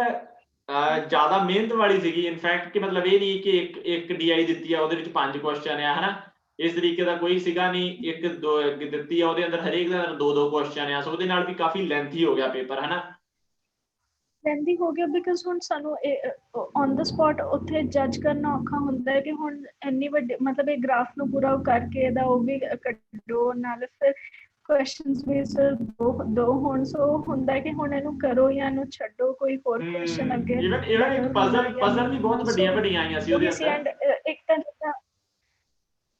ਹਾਂ ਇੱਕ ਕੁਐਸਚਨ ਉੱਥੇ ਉਹ ਵੀ ਸੀਗਾ 에ਅਰਲਾਈਨਸ ਤੋਂ ਰਿਲੇਟਡ ਕਿ ਇਹ ਇਹਨਾਂ ਦੇ ਟਿਕਟ ਦੇ ਫੇਅਰਸ ਹੈ, ਇੱਥੇ ਡੈਸਟੀਨੇਸ਼ਨਸ ਹੈ, ਇੱਥੇ ਜਾਣਾ, ਐਂਡ ਮਤਲਬ ਇਟ ਵਾਸ ਲਾਈਕ ਅਨਕਨਵੈਨਸ਼ਨਲ ਕੁਐਸਚਨ ਹੈ ਨਾ, ਕੋਈ ਉਦਾਂ ਦਾ ਕੁਐਸਚਨ ਆਪਾਂ ਪਹਿਲਾਂ ਦੇਖਿਆ ਨਹੀਂ ਕਦੇ, ਹੈ ਨਾ, ਹਾਂ ਮਤਲਬ ਉਹ ਐਟਲੀਸਟ ਇੰਨਾ ਸੀ ਕਿ ਉਹਨੂੰ ਦੇਖ ਕੇ ਆਈ ਥੌਟ ਕਿ ਇਹ ਨਹੀਂ ਮੈਂ ਅਜੇ ਕਰਨਾ, ਬਾਅਦ ਚ ਦੇਖਾਂਗੇ, ਮਤਲਬ ਚਲੋ ਕਿਉਂਕਿ CSAT ਦੇ ਵਿੱਚ ਤਾਂ ਕੁਐਸਚਨ ਦੀ ਟਾਈਪ ਉਹੀ ਹੁੰਦੀ ਹੈ ਨਾ, ਸੋ ਆਪਾਂ ਨੂੰ ਦੇਖ ਕੇ ਪਤਾ ਲੱਗ ਜਾਂਦਾ ਦਿਸ ਇਜ਼ ਫੈਮੀਲੀਅਰ ਕੁਐਸਚਨ, ਔਰ ਜੇ ਫੈਮੀਲੀਅਰ ਨਹੀਂ ਹੈਗਾ ਤਾਂ ਚਲੋ ਚੰਗਾ ਕਾਹਦੇ ਲੈਣਾ, ਹਨਾ, ਉਸ ਤਰੀਕੇ ਨਾਲ ਤੁਸੀਂ ਨਾਲੇ ਉਹ ਵੱਡਾ ਵੀ ਬਹੁਤ ਸੀਗਾ ਥੋੜਾ, ਉਹ ਮਤਲਬ ਉਹੀ ਕਿ ਔਨ ਦਾ ਸਪੌਟ ਜੱਜ ਕਰਨਾ ਥੋੜਾ ਔਖਾ ਹੋ ਰਿਹਾ ਸੀ ਕਿ ਕਿਹੜੀਆਂ ਗ੍ਰਾਫਸ ਤੁਸੀਂ ਅਟੈਂਪਟ ਕਰੋ, ਕਿਹੜੀਆਂ ਨਾ ਕਰੋ, ਐਂਡ ਦੈਨ ਅਗੇਨ ਕਿਹੜੇ ਉਹ 1 ਲਾਈਨਰ ਮੈਥਸ ਵਾਲੇ ਕੁਐਸਚਨ ਸੀਗੇ, ਬਟ ਉਹ ਕਰਨ ਬੈਠੋ ਤਾਂ ਮਤਲਬ ਸਮਵਨ who's been preparing, ਜਿੱਦਾਂ ਬੈਂਕਿੰਗ ਵਾਲੇ ਕੋਈ ਉਹ ਹੁੰਦੇ, ਸੋ ਉੱਥੇ ਯੂ نو ਉਹ ਬੱਚਿਆਂ ਦੀ ਐਜ ਡੈਫੀਨਿਟਲੀ ਰਹੀ ਹੋਣੀ, ਬਿਕਾਜ਼ ਉਹਨਾਂ ਨੇ ਉਹਦੀ ਤਿਆਰੀ ਵੀ ਕੀਤੀ ਹੋਣੀ, ਐਂਡ ਮਤਲਬ ਉਹਦੀ ਥੋੜੀ ਐਜ ਹੋ ਸਕਦੀ ਹੈ ਉਹਨਾਂ ਨੂੰ, ਬਾਕੀ ਬਿਲਕੁਲ ਬੈਂਕਿੰਗ ਵਾਲਿਆਂ ਨੂੰ CSAT ਦੇ ਵਿੱਚ ਡੈਫੀਨੇਟਲੀ ਇੱਕ ਐਜ ਰਹਿੰਦਾ ਹੀ ਹੈ ਸਮਰਿਧੀ। ਸੋ ਹੁਣ ਮੈਂ ਗੱਲ ਜੋ ਅੱਗੇ ਕਰਦਾ ਵਾਂ ਕਿ ਫਾਈਨਲੀ ਤੁਸੀਂ ਜਾਣਦੇ ਹੋ ਆਨਸਰ ਕੀ ਆ ਚੁੱਕੀ ਹੈ, ਠੀਕ ਹੈ, ਸਾਰਿਆਂ ਨੇ ਆਪਣੇ ਨੰਬਰ ਬਣਾ ਲਏ ਆ, ਤੇ ਤੁਸੀਂ ਵੀ ਆਪਣੇ ਨੰਬਰ ਬਣਾ ਲਏ ਹੋਣੇ ਆ, so would you like to share ਕਿ ਕਿੰਨੇ ਬਣ ਰਹੇ ਆ? I will request you please share ਕਰੋ, ਕਿਉਂਕਿ you are like can be like a reference, ਹੈ ਨਾ, ਕਿਉਂਕਿ ਤੁਸੀਂ ਇੰਟਰਵਿਊ ਦੇ ਵਿੱਚ ਲਾਸਟ ਟਾਈਮ ਅਪੀਅਰ ਹੋਏ ਆ, ਠੀਕ ਹੈ, ਉਸ ਤੋਂ ਬਾਅਦ ਹੁਣ ਤੁਸੀਂ 3 ਸਾਲ ਲਗਾਤਾਰ ਉਸ ਤੋਂ ਤਿਆਰੀ ਕਰ ਹੀ ਰਹੇ ਆ, ਰਾਈਟ, ਸੋ ਪਿਛਲੀ ਵਾਰ ਤੁਹਾਡੇ ਪ੍ਰੀਲਿਮਸ ਦੇ ਵਿੱਚ 307 ਨੰਬਰ ਆਏ ਆ, ਰਾਈਟ, ਸੋ ਇਸ ਵਾਰ ਦੇ ਪੇਪਰ ਦੇ ਵਿੱਚ ਇਹਦੀ ਡਿਫਿਕਲਟੀ ਲੈਵਲ ਅਲੱਗ ਸੀ, ਇਟ ਵਾਸ ਸੌਰਟ ਆਫ ਅਨਕਨਵੈਨਸ਼ਨਲ, ਹੈ ਨਾ, ਜਿਹੜਾ ਹਜੇ ਤੱਕ PPSC 'ਚ ਨਹੀਂ ਆਉਂਦਾ ਸੀਗਾ, ਸੋ ਕਾਫੀ ਬੱਚੇ ਕਹਿ ਲਓ ਕਿ ਪਰੇਸ਼ਾਨ ਆ, ਕਿਉਂਕਿ ਨੰਬਰ ਤਾਂ ਸਾਰਿਆਂ ਦੇ ਡਿਗੇ ਆ, ਠੀਕ ਹੈ, ਜੋ ਸੋਚਦੇ ਸੀਗੇ ਵੀ ਹਾਂ ਵੀ 250 ਪਲੱਸ ਲਵਾਂਗੇ ਜਾਂ 270 ਪਲੱਸ ਲਵਾਂਗੇ, ਹੈ ਨਾ, ਰਾਈਟ, ਜਾਂ ਸਮਬਡੀ ਇਵਨ ਲਾਈਕ 300 ਪਲੱਸ ਵੀ ਲਵਾਂਗੇ, ਹੈ ਨਾ, ਕਿਉਂਕਿ maybe many people would be like judging ਕਿ ਹੋਰ ਜਾਊਗੀ ਉੱਪਰ ਸ਼ਾਇਦ ਕੱਟ ਆਫ, ਠੀਕ ਹੈ, ਸੋ ਉਹ ਕਾਫੀ ਜਿਹੜੇ ਹੈਗੇ ਆ ਉਹ ਦਿਲ ਟੁੱਟੇ ਹੋਏ ਆ ਇਸ ਟਾਈਮ, ਹੈ ਨਾ, ਕਾਫੀ ਨਿਰਾਸ਼ਾ ਦੇ ਵਿੱਚ ਆ ਕਈ ਬੱਚੇ, ਸੋ ਅਗਰ ਤੁਸੀਂ ਇੱਕ ਸ਼ੇਅਰ ਕਰੋ ਨੰਬਰ ਆਪਣਾ ਤਾਂ ਬਾਕੀਆਂ ਨੂੰ ਵੀ ਕੁਝ ਰੈਫਰੈਂਸ ਮਿਲੂਗੀ ਕਿ ਹਾਂ ਵੀ ਜੇ ਲਾਸਟ ਟਾਈਮ ਵਾਲੇ ਦੇ ਇਹ ਨੰਬਰ ਕਿਸ ਤੇ ਹੋਏ ਆ, so please share us. cheers ਦਾ ਤਾਂ ਪਤਾ ਨਹੀਂ, ਆਪ ਬੜੀ ਹਾਰਟ ਬ੍ਰੋਕਨ ਹੈ ਇਸ ਟਾਈਮ, cheering ਦਾ ਤਾਂ ਪਤਾ ਨਹੀਂ, ਬਟ ਹਾਂ ਮੈਂ ਮਤਲਬ ਨੰਬਰ ਤਾਂ ਚਲੋ ਮੈਂ ਉਹ ਕੋਈ ਗੱਲ ਨਹੀਂ ਦੱਸ ਦਾਂਗੀ, but I wood still suggest ਕਿ ਮੇਰੇ ਮਾਰਕਸ ਨੂੰ ਏਦਾਂ ਰੈਫਰੈਂਸ ਨਾ ਬਣਾਇਓ, ਬਿਕਾਜ਼ ਕੀ ਹੁੰਦਾ ਕਈ ਵਾਰੀ ਸਾਡੀਆਂ ਸਾਰਿਆਂ ਦੀ ਆਪਣੀਆਂ ਉਹ ਹੁੰਦੀਆਂ ਨਾ strengths and weaknesses. So last time paper CSAT ਦਾ ਵੀ ਇਦਾਂ ਦਾ ਸੀਗਾ ਕਿ ਜਿਹੜੇ ਮੇਰੇ ਏਰੀਆਜ਼ ਆਫ ਸਟਰੈਂਥ ਸੀਗੇ, ਮੈਥਸ ਦਾ ਇੰਨਾ ਜ਼ਿਆਦਾ ਰੋਲ ਡੋਮੀਨੇਟ ਨਹੀਂ ਸੀ ਐਂਡ ਕੁਝ ਬਾਈ ਚਾਂਸ ਉਦਾਂ ਦੇ ਕੁਐਸਚਨ ਸੀਗੇ ਜਿਹੜੇ ਮੈਨੂੰ ਆਈ ਵਾਸ ਕੰਫਰਟੇਬਲ ਇਨ them। ਸੋ ਸੀਸੈਟ 'ਚ ਮੇਰਾ ਬਹੁਤ ਵਧੀਆ ਸਕੋਰ ਸੀਗਾ। ਇਸ ਵਾਰੀ there was a lot of maths and maths is not something ਜਿਹੜਾ ਤੁਸੀਂ ਸੈਪਰੇਟਲੀ ਬਹਿ ਕੇ ਇੱਕ ਇੱਕ ਟੌਪਿਕ ਦੇ ਕੁਐਸਚਨਸ 5 10 ਏਦਾਂ ਬਹਿ ਕੇ ਸਪੈਸ਼ਲੀ ਉਹ ਕਰਕੇ ਮਤਲਬ I did not do that for maths। ਸੋ ਉਹਦੇ ਕਰਕੇ ਮਤਲਬ ਮੇਰਾ ਸੀਸੈਟ ਵਿੱਚ ਇੰਨਾ ਉਹ ਨਹੀਂ ਸੀ ਹੋਇਆ this time। ਸੋ ਅਦਰਵਾਈਜ਼ ਵੀ ਮਤਲਬ ਕਈ ਵਾਰੀ ਹੁੰਦਾ that ਹਾਂਜੀ ਮੈਂ ਟੋਟਲ ਮਤਲਬ ਦੋਨੋਂ ਪੇਪਰਾਂ ਦਾ ਮਿਲਾ ਕੇ ਮੇਰੇ ਟੋਟਲ ਬਣ ਰਹੇ ਸੀ ਅਜੇ 216 ਅਕੋਰਡਿੰਗ ਟੂ ਦਿਸ ਜਿਹੜੇ ਹਾਂਜੀ 216 which does not make me hopeful at all ਮੇਰਾ ਹੋਏਗਾ ਜਾਂ ਨਹੀਂ ਹੋਏਗਾ। so I'm not hoping so much but ਇਹ ਹੈ ਕਿ ਮਤਲਬ even ਇਹ ਕੋਈ ਫਿਕਸ ਨਹੀਂ ਹੁੰਦਾ ਕਿ ਜੇ ਮਤਲਬ ਕਿਸੇ ਨੇ ਜੇ ਮੇਨਸ ਜਾਂ ਇੰਟਰਵਿਊ ਦਿੱਤੀ ਵੀ ਹੋਏ ਕਈ ਵਾਰੀ ਹੁੰਦਾ that next time prelims ਕਿਉਂਕਿ unpredictable I understand Simriti definitely ਕਿ prelims ਜਿਹੜੀ ਹੈ ਨਾ ਬਹੁਤ tricky game ਰਹਿੰਦੀ ਆ। ਇਹ 'ਚ ਬੜੀ ਤਿਲਕਣਬਾਜ਼ੀ ਵਾਲੀ ਗੱਲ ਹੁੰਦੀ ਆ ਹਨਾ ਕਿਉਂਕਿ ਪਤਾ ਨਹੀਂ ਆ ਕਿੱਧਰ ਨੂੰ ਜਿਹੜੇ ਪ੍ਰੀਲਿਮਸ ਹੈ ਨਾ ਤਾਂ ਕਈ ਵਾਰੀ ਇਸ ਤਰੀਕੇ ਨਾਲ ਹੋ ਜਾਂਦਾ ਵਾ but at least for some reason ਹੈ ਨਾ ਫਿਰ ਵੀ ਇੱਕ ਨੰਬਰ ਜਿਹੜਾ ਆਪਣੇ ਜੋ ਐਸਪੀਰੈਂਟਸ ਨੂੰ ਮਿਲੇਗਾ ਸੋ ਉਹਨਾਂ ਨੂੰ ਇੱਕ ਕੁਝ ਤੇ reference at least they can have and in fact ਮੈਂ ਤੁਹਾਨੂੰ ਦੱਸਾਂ ਮੈਂ ਆਪਣੇ ਹੋਰ ਵੀ ਫਰੈਂਡਸ ਹੈਗੇ ਆ ਮੇਰੇ one of the other friends ਜਿਹੜੇ ਕਿ 2 ਵਾਰੀ ਇੰਟਰਵਿਊ ਦੇ ਵਿੱਚ ਅਪੀਅਰ ਹੋ ਚੁੱਕੇ ਆ। ਸੋ ਉਹਨਾਂ ਨੇ ਵੀ ਜੋ ਆਪਣਾ ਸਕੋਰ ਬਣਾਇਆ it was like 2 to 7 227 number ਜਿਹੜੇ ਆ ਉਹਨਾਂ ਦੇ ਬਣ ਰਹੇ ਆ ਰਾਈਟ। ਸੋ ਇਸ ਹਿਸਾਬ ਦੇ ਨਾਲ ਅਗਰ ਗੱਲ ਕਰੀਏ ਸੋ ਕੀ ਕੱਟ ਆਫ ਤੁਸੀਂ ਐਕਸਪੈਕਟ ਕਰਦੇ ਆ ਸਮਰਿੱਧੀ ਇਸ ਵਾਰ ਕਿੱਥੇ ਜਾਊਗੀ cut off have you any idea? Cut off ਦਾ ਤਾਂ ਹੁਣ ਆਈ ਥਿੰਕ ਜੇ ਕਿਸੇ ਦੇ 240 ਦੇ ਕੋਲ ਜਾਂ 240 ਪਲੱਸ ਬਣ ਰਿਹਾ ਫਿਰ ਤਾਂ ਦੇ should definitely B quite hopeful. ਬਾਕੀ ਹੁਣ ਪਤਾ ਨਹੀਂ ਹੁੰਦਾ ਕਿਉਂਕਿ ਪਿਛਲੀ ਵਾਰੀ 292 ਸੀ ਹੁਣ ਉਹਦੇ ਤੋਂ ਸਿੱਧਾ 50 ਮਾਰਕਸ ਘੱਟ ਵੀ ਮਤਲਬ ਥੋੜਾ ਸੋਚਣ 'ਚ ਉਹ ਲੱਗਦਾ ਹੈ ਕਿ ਇੰਨੀ ਘੱਟ ਕਿੱਦਾਂ 50 ਮਾਰਕਸ ਦਾ ਫਰਕ ਵੀ ਥੋੜਾ ਵੱਡਾ ਹੀ ਲੱਗਦਾ। ਸੋ ਮੈਂ ਆਪਣੇ ਵੱਲੋਂ ਤਾਂ ਮੈਂ ਕੋਈ ਏਦਾਂ ਫਾਈਨਲ ਉਹ ਫਿਗਰ ਨਹੀਂ ਕਹਿ ਸਕਦੀ ਬਟ ਹਾਂ ਆਈ ਥਿੰਕ ਜਿੱਦਾਂ ਦਾ ਮੇਰੇ ਵੀ ਮੈਂ ਆਪਣੇ ਫਰੈਂਡਸ ਨਾਲ ਗੱਲ ਕੀਤੀ ਸੋ ਜਿੱਦਾਂ ਦਾ ਮੈਨੂੰ ਰਿਸਪੌਂਸ ਮਿਲਿਆ ਆਈ ਥਿੰਕ 240 ਪਲੱਸ ਜੇ ਕਿਸੇ ਦਾ ਹੋਣਾ ਸੋ ਦੇ ਸ਼ੁਡ ਐਟ ਲੀਸਟ ਮਤਲਬ ਫੀਲ ਮੋਰ ਪੋਜ਼ਿਟਿਵ ਐਂਡ ਆਪਣੇ mains the they can start. ਬਾਕੀ ਤਾਂ ਹੁਣ ਤੁਸੀਂ ਕੁਝ ਕਹਿ ਨਹੀਂ ਸਕਦੇ 292 ਵੀ ਪਿਛਲੀ ਵਾਰੀ ਐਕਸਪੈਕਟਡ ਨਹੀਂ ਸੀ। ਆਫ ਕੋਰਸ ਮੈਂ ਵੀ ਥੋੜਾ ਇਹਦੇ ਵਿੱਚ ਡਾਟਾ ਆਪਣੇ ਵੱਲੋਂ ਸ਼ੇਅਰ ਕਰ ਦਵਾਂ ਰਾਈਟ ਕਿ ਮੈਂ ਵੀ ਜੋ ਆਪਣੇ ਚੈਨਲ ਉੱਤੇ ਪੋਲ ਕਰਵਾਇਆ ਸੀਗਾ ਸੋ ਉਹਦੇ ਵਿੱਚ ਵਾਟ ਆਈ ਫਾਊਂਡ ਕਿ 60% ਬੱਚਿਆਂ ਦੇ ਨੰਬਰ ਜਿਹੜੇ ਹੈਗੇ ਆ 200 ਤੋਂ ਘੱਟ ਆ ਓਕੇ ਐਂਡ 250 ਤੋਂ ਗੱਲ ਉੱਪਰ ਕਰਾਂ ਤਾਂ ਮੈਂ 8% ਬੱਚੇ ਜੋ ਹੈ ਜਿਨ੍ਹਾਂ ਨੇ ਇਸ ਪੋਲ ਦੇ ਵਿੱਚ ਪਾਰਟਿਸਿਪੇਟ ਕੀਤਾ ਵਾ ਉਹਨਾਂ ਦੇ 250 ਤੋਂ ਉੱਪਰ ਆ।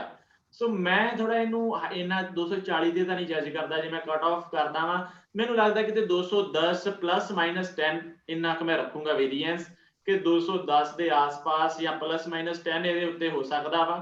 ਠੀਕ ਹੈ। ਸੋ 200 ਤੋਂ ਉੱਪਰ ਵਾਲੇ ਬੱਚੇ ਹੋਪਫੁਲ ਰਹੋ ਠੀਕ ਹੈ ਇਟ ਕੈਨ ਬੀ ਮਤਲਬ ਹੋ ਸਕਦਾ ਇੰਨੀ ਕਿ ਕੱਟ ਆਫ ਜਾ ਸਕਦੀ ਆ ਪਰ ਖਾਸ ਕਰਕੇ ਪੇਪਰ ਦੇ ਲੈਵਲ ਦੇ ਵਿੱਚ ਜਿਹੜਾ ਇੰਨਾ ਵੱਡਾ ਸ਼ਿਫਟ ਆਇਆ ਆਪਣਾ ਇੰਨਾ ਵੱਡਾ ਚੇਂਜ ਦੇਖਿਆ ਉਹ ਵੀ ਇਹਨੂੰ ਜਸਟੀਫਾਈ ਕਰਦਾ ਵਾ ਇਹ ਜੋ 80-90 ਨੰਬਰ ਦੀ ਜੋ ਕੱਟ ਆਫ ਡਾਊਨਫਾਲ ਜਾਣਾ ਕਿਉਂਕਿ ਦੇਖੋ ਕਿ ਪਹਿਲੀ ਗੱਲ ਕਿ ਪੇਪਰ ਬਹੁਤ ਲੈਂਥੀ ਸੀਗਾ ਕਈਆਂ ਦਾ ਤਾਂ ਪੇਪਰ ਕੰਪਲੀਟ ਵੀ ਨਹੀਂ ਹੋਇਆ ਹੋਣਾ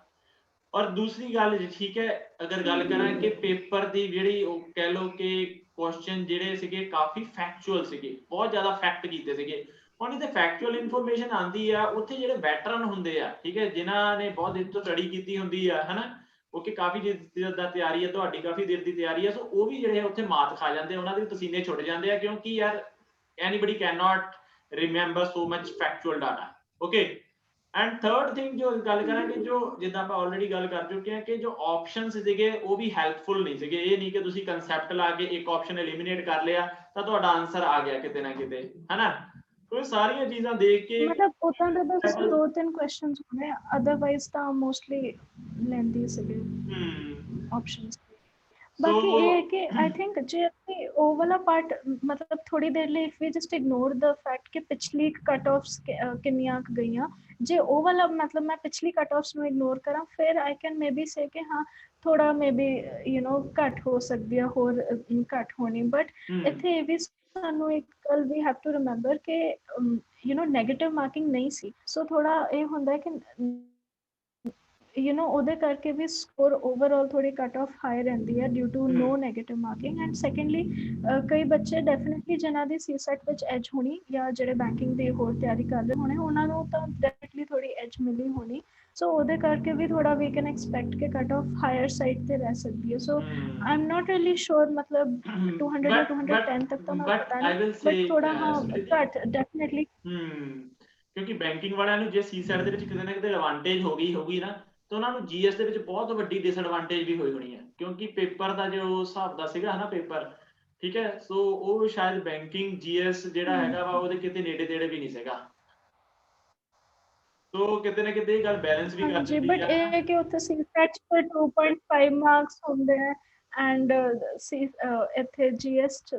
2 ਮਾਰਕਸ ਦਾ ਰਹਿੰਦਾ, ਸੋ ਹੁਣ ਪਤਾ ਨਹੀਂ, ਲੈਟਸ ਸੀ। ਹਾਂ ਕੋਰਸ ਇਹ ਵੀ ਚੱਕਰ ਹੈਗਾ ਵਾ, ਮਾਈਕਰੋ ਡਿਟੇਲਸ ਨਹੀਂ ਹੋ ਸਕਦਾ। ਸੋ ਇਹ ਤਾਂ ਚਲੋ ਹੋ ਗਈ ਪੇਪਰ ਦੀ ਗੱਲ। ਹੋਰ ਤੁਹਾਡਾ ਕਿਸ ਤਰੀਕੇ ਦਾ ਦਿਨ ਰਿਹਾ ਐਗਜ਼ਾਮ ਦੇ ਦਿਨ ਦੀ, ਕੋਈ ਇੰਟਰਸਟਿੰਗ ਗੱਲ ਤੁਸੀਂ ਆਪਣੀ ਸ਼ੇਅਰ ਕਰਨੀ ਚਾਹੋਗੇ? ਇੰਟਰਸਟਿੰਗ ਗੱਲ ਤਾਂ ਸੱਚ ਮਤਲਬ ਇੰਨਾ ਕੋਈ ਉਹ ਨਹੀਂ ਸੀ, ਬਟ ਹਾਂ ਥੋੜਾ ਇਸ ਵਾਰੀ ਡਿਫਰੈਂਟ ਇਹ ਸੀਗਾ ਡੈਫੀਨਿਟਲੀ ਕਿ ਸਿਰਫ ਪਟਿਆਲੇ ਨਹੀਂ ਸੀ ਸੈਂਟਰਸ, ਹੋਰ ਵੀ ਏਰੀਆਜ਼ 'ਚ ਸੀਗੇ। ਐਂਡ ਮੇਰਾ ਜਿਹੜਾ ਸੈਂਟਰ ਸੀਗਾ ਇੱਥੇ ਚੰਡੀਗੜ੍ਹ ਯੂਨੀਵਰਸਿਟੀ 'ਚ ਬਣਿਆ ਸੀ, but otherwise it was nice, but ਉਹ ਸਾਡਾ ਪੇਪਰ ਥੋੜਾ ਇੱਕ ਤਾਂ ਮਤਲਬ OMR ਸ਼ੀਟਸ ਉਹਨਾਂ ਨੇ ਗਲਤ ਵੰਡਤੀਆਂ ਸੀ ਪਹਿਲਾਂ, ਐਂਡ ਉਹ ਫਿਰ ਉਹਦੇ ਕਰਕੇ ਥੋੜਾ ਪੇਪਰ ਸਾਡਾ 5-10 ਮਿੰਟ ਲੇਟ ਸ਼ੁਰੂ ਹੋਇਆ, ਐਂਡ ਫਿਰ ਕੁਝ ਬੱਚਿਆਂ ਨੂੰ ਮੁੜ ਕੇ ਨਿਊ OMR ਸ਼ੀਟਸ ਦੇਣੀਆਂ ਪਈਆਂ, ਫਿਰ ਐਪਲੀਕੇਸ਼ਨਸ ਵੀ ਉਹਨਾਂ ਨੇ ਪੇਪਰ ਦੇ ਵਿੱਚ ਹੀ ਲਿਖਵਾਈਆਂ ਕਿ ਓ ਮਾਈ ਗॉड। ਸੋ ਉਹ ਥੋੜਾ ਮਤਲਬ that was very distracting, and paper ਉਹਨਾਂ ਨੇ ਪੂਰੇ 1 ਵਜੇ ਲੈ ਲਿਆ ਸੀ ਵਾਪਸ, ਸੋ ਉਹ ਥੋੜਾ ਮਤਲਬ ਜਿਹਨਾਂ ਨਾਲ ਇਹ ਹੋਇਆ, ਜਿਹਨਾਂ ਦੀ OMR ਸ਼ੀਟ ਜਿਹੜੀ ਹੈਗੀ ਖਰਾਬ ਹੋਈ, ਉਹਨਾਂ ਦਾ ਕਿੰਨਾ ਟਾਈਮ ਵੇਸਟ ਹੋ ਗਿਆ ਹੋਣਾ ਵਾ? ਕਾਫੀ ਟਾਈਮ ਵੇਸਟ ਹੋਇਆ, ਬਿਕਾਜ਼ ਆਲਮੋਸਟ ਮਤਲਬ ਅੱਧੇ ਘੰਟੇ ਤੱਕ ਤਾਂ ਪਹਿਲਾਂ ਵਾਈਟਨਰ ਲੈ ਕੇ ਉਹਨੂੰ ਠੀਕ ਕਰਦੇ ਰਹੇ, ਬਟ ਬਾਅਦ 'ਚ ਫਿਰ ਨਿਊ OMR ਸ਼ੀਟਸ ਲੈ ਕੇ ਆਏ, ਨਾਲ ਉਹਨਾਂ ਨੇ ਐਪਲੀਕੇਸ਼ਨਸ ਵੀ ਆਈ ਵਾਜ਼ ਲੱਕੀ ਕਿ ਮੇਰੀ OMR ਸ਼ੀਟ ਮਤਲਬ ਮੇਰੀ ਫਿਲਡ ਨਹੀਂ ਸੀ ਅਜੇ, ਜਿਹੜੀ ਮੈਨੂੰ ਮੁੜ ਕੇ ਫਿਰ ਮਿਲੀ, ਬਟ ਕਾਫੀ ਉਹ ਮਤਲਬ that was very distracting, and ਜੇ ਬਿਲਕੁਲ ਮਤਲਬ ਅਦਰਵਾਈਜ਼ ਡਿਸਟਰੈਕਟ ਮੇਰੇ ਕਰਦਾ ਨਾਲ ਰਹਿੰਦਾ ਹੋਇਆ ਵਾ ਹੁੰਦਾ ਜਦੋਂ ਨਾਲੇ ਉਦਾਂ ਵੀ ਬਾਰ-ਬਾਰ ਰੂਮ ਮਤਲਬ ਦੇ ਵਿੱਚ ਫਿਰ ਕੋਈ ਆਉਂਦਾ ਜਾਂਦਾ ਰਹਿੰਦਾ ਵਾ, ਟੀਚਰ ਬੋਲਦੇ ਰਹਿੰਦੇ ਆ, ਹਨਾ, ਸੋ ਬਹੁਤ ਡਿਸਟਰੈਕਸ਼ਨ ਹੋ ਜਾਂਦੀ ਐਗਜ਼ਾਮ ਦੇ ਵਿੱਚ। ਬਟ ਇਹ ਚੀਜ਼ਾਂ ਹੋ ਜਾਂਦੀਆਂ ਵਾ, ਹੋ ਜਾਂਦੀਆਂ ਇਹ ਚੀਜ਼ਾਂ ਕਈ ਵਾਰੀ ਇਹ ਤਾਂ ਸਾਡੇ ਕੰਟਰੋਲ ਵਿੱਚ ਵੀ ਨਹੀਂ ਹੁੰਦੀਆਂ, ਸੋ ਕੰਟਰੋਲ ਦੇ ਵਿੱਚ ਕੀ ਕਰ ਨਹੀਂ ਆ, ਸਕਦੇ ਰਾਈਟ, ਓਕੇ। ਉਹ ਤਾਂ ਅੱਛਾ, ਇੱਕ ਗੱਲ ਮੈਂ ਹੋਰ ਪੁੱਛ ਰਹੀ ਸੀ ਕਿ ਸਮ੍ਰਿਤੀ ਜਿਸ ਤਰੀਕੇ ਨਾਲ ਆਨਸਰ ਕੀ ਲਾਂਚ ਹੋ ਚੁੱਕੀ ਆ, ਸੋ ਕਾਫੀ ਬੱਚਿਆਂ ਨੂੰ ਉਹਦੇ ਉੱਤੇ ਆਬਜੈਕਸ਼ਨ ਹੁੰਦੀ ਆ ਕਿ ਇਹ ਆਨਸਰ ਸਹੀ ਆ, ਇਹ ਆਨਸਰ ਕਿੱਦਾਂ ਸਹੀ ਆ, ਜਾਂ ਕਿ ਆਨਸਰ ਗਲਤ ਆ। ਡਿਡ ਯੂ ਫਾਈਂਡ ਸਮਥਿੰਗ, ਕੋਈ ਕੁਐਸਚਨ ਆਨਸਰ ਕੀ ਦੇ ਵਿੱਚ ਆਨਸਰ ਰੋਂਗ ਦਿੱਤੇ ਹੋਏ ਆ? Have you check? ਮੈਂ ਐਕਚੁਅਲੀ ਮੈਂ ਖੋਲ ਕੇ ਨਹੀਂ, ਮੈਂ ਇੱਕ ਕੁਐਸਚਨ ਨੂੰ ਦੇਖਿਆ ਵੀ ਨਹੀਂ ਅਜੇ, ਬਿਕਾਜ਼ ਉਹ ਜਿਹੜੀ ਉਹਨਾਂ ਨੇ ਕਾਰਬਨ ਕਾਪੀ ਥੱਲੇ ਵਾਲੀ ਉਹ ਦਿੱਤੀ ਹੁੰਦੀ ਸੀ, ਮੈਂ ਬਸ ਉਹਦੇ ਨਾਲ ਕੰਪੇਅਰ ਕਰਕੇ ਕਰਤਾ, ਮੈਂ ਮੁੜ ਕੇ ਕੁਐਸਚਨ ਪੇਪਰ ਨਹੀਂ ਫਿਰ ਮਤਲਬ ਚੈੱਕ ਕਰਨ ਲਈ ਨਹੀਂ ਸੀ ਖੋਲਿਆ, ਅਦਰਵਾਈਜ਼ ਉਦਾਂ ਮਤਲਬ ਦੇਖਦੇ ਹੋਏ ਕੁਐਸਚਨਸ ਦੇਖ ਰਹੀ ਸੀ, ਬਟ ਮੈਂ ਇੱਥੇ ਕੁਐਸਚਨ ਪੇਪਰ 'ਚ ਨਹੀਂ ਉਹ ਦੇਖਿਆ। ਓਕੇ, ਸੋ ਤੁਸੀਂ ਆਨਸਰ ਕੀ ਕੋਈ ਏਦਾਂ ਚੈੱਕ ਨਹੀਂ ਕੀਤੀ, ਹਨਾ, ਕਿ ਕੋਈ ਆਨਸਰ ਗਲਤ ਸਹੀ ਕਿਸ ਤਰੀਕੇ ਨਾਲ। ਆਲਰਾਈਟ, ਸੋ ਦੋਸਤੋ ਉਮੀਦ ਕਰਦੇ ਹਾਂ ਕਿ ਤੁਹਾਨੂੰ ਇਸ ਜੋ ਇੱਕ ਰਿਐਕਸ਼ਨ ਜਾਂ ਇੱਕ ਆਪਾਂ ਡਿਸਕਸ਼ਨ ਕੀਤੀ ਇਸ ਵਾਰ PPSC ਦੇ ਐਗਜ਼ਾਮ ਦੇ ਉੱਤੇ, ਇਹਦੇ ਤੋਂ ਤੁਹਾਨੂੰ ਕੁਝ ਅੱਗੇ ਦੇ ਲਈ ਫੋਰਸਾਈਟ ਮਿਲੀ ਹੋਊਗੀ, ਕੁਝ ਵਿਜ਼ਡਮ ਮੈਡਮ ਨੇ ਸ਼ੇਅਰ ਕੀਤੀ ਆ, ਠੀਕ ਹੈ, ਸੋ ਉਹ ਸਾਰੀਆਂ ਚੀਜ਼ਾਂ ਤੋਂ ਤੁਸੀਂ ਵੀ ਸਿੱਖੋਗੇ ਔਰ ਜੋ ਹੈ ਆਪਣੀ ਪ੍ਰੈਪਰੇਸ਼ਨ ਜਿਹੜੀ ਹੈਗੀ ਕਰ ਸਕਦੇ ਹੋ, ਖਾਸ ਕਰਕੇ ਜਿਸ ਤਰੀਕੇ ਨਾਲ ਕੱਟ ਆਫ ਦਾ ਅੰਦਾਜ਼ਾ ਜੋ ਲਗਾਇਆ ਜਾ ਰਿਹਾ ਵਾ, ਉਹਦੇ ਨਾਲ ਜੇ ਕੋਈ ਤੁਸੀਂ ਕਹਿ ਲਓ ਕਿ ਡਾਊਨ ਫੀਲ ਕਰ ਰਹੇ ਆ, ਸੋ ਐਟਲੀਸਟ 200 ਤੋਂ ਉੱਪਰ ਨੰਬਰ ਵਾਲੇ ਜਿਹੜੇ ਹੈਗੇ, ਆਈ ਫੀਲ ਕਿ ਉਹਨਾਂ ਨੂੰ ਕਰਨੀ ਚਾਹੀਦੀ ਹੈ ਕਿ ਮੇਨਸ ਦੀ ਤਿਆਰੀ ਅੱਛੀ ਤਰ੍ਹਾਂ,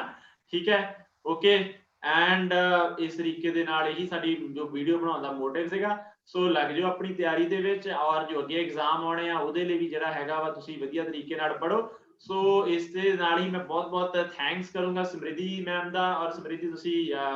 ਆਪਣਾ ਸ਼ੇਅਰ ਕੀਤਾ ਐਕਸਪੀਰੀਅੰਸ ਸਾਰੇ ਐਸਪੀਰੈਂਟਸ ਨਾਲ, ਚੈਨਲ ਦੇ ਲਈ ਇੰਟਰਵਿਊ ਦੇ ਲਈ ਆਏ, ਸੋ ਤੁਹਾਡਾ ਬਹੁਤ ਥੈਂਕਸ ਸਾਰਿਆਂ ਵੱਲੋਂ, ਐਂਡ ਮੇਰੇ ਵੱਲੋਂ ਹਾਰਟਫੁਲ ਥੈਂਕਸ, ਰਾਈਟ। ਸੋ ਇਹਦੇ ਨਾਲ ਹੀ ਕਰਦੇ ਹਾਂ ਹੁਣ ਆਪਾਂ ਇੱਥੇ ਹੀ ਸਮਾਪਤ ਅੱਜ ਦੀ ਇੰਟਰਵਿਊ, ਓਕੇ ਜੀ, ਸੋ ਮਿਲਦੇ ਹਾਂ ਫਿਰ ਹਰ ਹਾਲ, ਜਦ ਤੱਕ ਜੁੜੇ ਰਹੋ ਪੀਵੀ ਸਰ ਦੇ ਨਾਲ। ਵਾਹਿਗੁਰੂ ਜੀ ਕਾ ਖਾਲਸਾ, ਵਾਹਿਗੁਰੂ ਜੀ ਕੀ ਫਤਿਹ।